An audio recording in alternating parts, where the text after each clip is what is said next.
वो किसी ने क्या खूब कहा है कि कामयाबी इस तरह से हासिल करो, इस तरह से कामयाब हो कि देखने वाले दंग रह जाएं।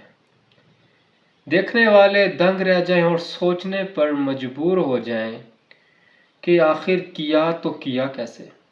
खैर ये मेरा अपना ही डायलॉग है, किसी ने नहीं कहा था, ये मैंने ही कहा है।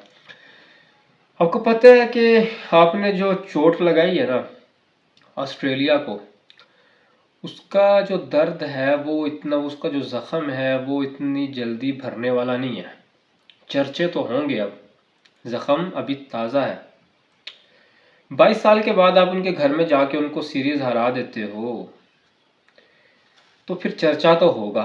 किसी ने आज तक जुर्रत नहीं की। जिन जिन ने जुर्रत की उसको उन्होंने सबक सिखाया।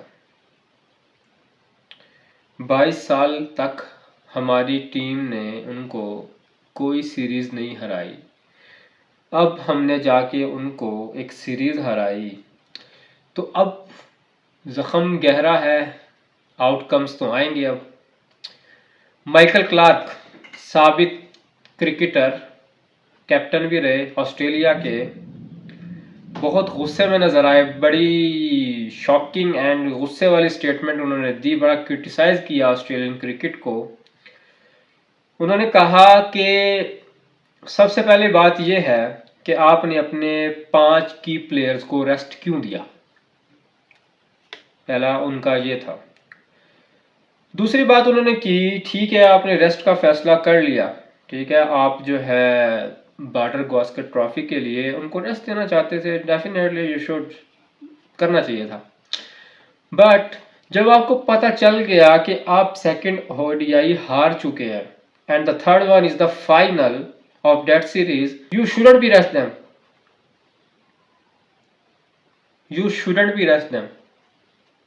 आपको उन्हें रेस्ट नहीं देना चाहिए था। ये कौन सी टेक्निक है, ये कौन सा मतलब आप क्रिकेट खेल रहे हैं कि आपने अपने 5 मेन प्लेयर्स को बिठा दिया। थर्ड ओडीआई में फाइनल ओडीआई था। अब जाहिर है देखो कि ये माइकल क्लार्क हैं जिन्होंने 2015 के अंदर चैंपियन बनाया था वर्ल्ड कप का ऑस्ट्रेलिया को, तो जाहिर है गुस्से में तो आएंगे। और डेफिनेटली देखा जाए कि शायद वो पाकिस्तानी टीम को इजी ले गए थे ऑस्ट्रेलिया वाले।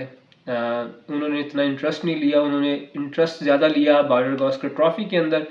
तो शायद उन्होंने समझा कि यार नॉर्मल है, हम जीत जाएंगे। लेकिन जब पहला सेकंड ओडीआई हमने जीता तो शायद उन्हें ये फैसला ले लेना चाहिए था कि उन्हें जो है जिन जिन प्लेयर्स को उन्होंने रेस्ट दिया उन्हें रेस्ट नहीं देना चाहिए था। माइकल क्लार्क ने यह भी कहा कि लास्ट जो ओडीआई था, थर्ड ओडीआई के 11 दिन के बाद आपका मैच है, 11 दिन के बाद आपका बॉर्डर गावस्कर ट्रॉफी का मैच है, ठीक है। तो 11 दिन पहले कोई आपके जो प्लेयर है वो ओडीआई नहीं खेल सकते हैं, या 11 दिन उनके लिए कम है टेस्ट सीरीज की तैयारी करने के लिए। उन्होंने क्वेश्चन किया, क्वेश्चन मार्क था। फिर उन्होंने बात की कि आप सीरियस नहीं ले रहे सीरीज को, आपने सीरियस नहीं लिया इस सीरीज ओडीआई सीरीज को। आप चाहते हैं कि फैंस ग्राउंड में आके क्रिकेट देखें, ओडीआई सीरीज देखें, ओडीआई मैच देखें। अगर आप इस तरह ही क्रिकेट खेलोगे तो कौन आएगा मैच देखने के लिए।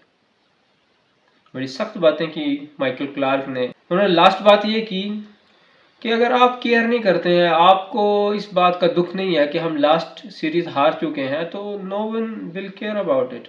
नॉर्मल, अगर आपको मसला नहीं है तो हमें भी कोई मसला नहीं है, ठीक है, जैसा चलता है चलने दो। डेफिनेटली दोस्तों ये बात तो है कि उन्होंने पाकिस्तान के साथ सीरीज़ खेलने में इंटरेस्ट नहीं दिखाया, ओडीआई सीरीज़ में स्पेशली। ठीक है बॉर्डर गावस्कर ट्रॉफी थी, सेकंड ओडीआई जब आपको पता होता है टीम को कि आप हार चुके हैं and third one is the last and final of that series, कि उसी पे फाइनल डिपेंड करता है, तो आपको अपने फैसले चेंज करने पड़ते हैं।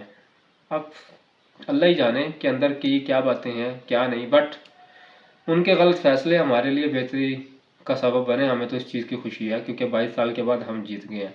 तो खैर इस वीडियो के लिए इतना ही, मिलते हैं नेक्स्ट वीडियो में। अपना और अपने ख्याल रखें, भाई को दुआ में याद रखिएगा। अल्लाह हाफिज़।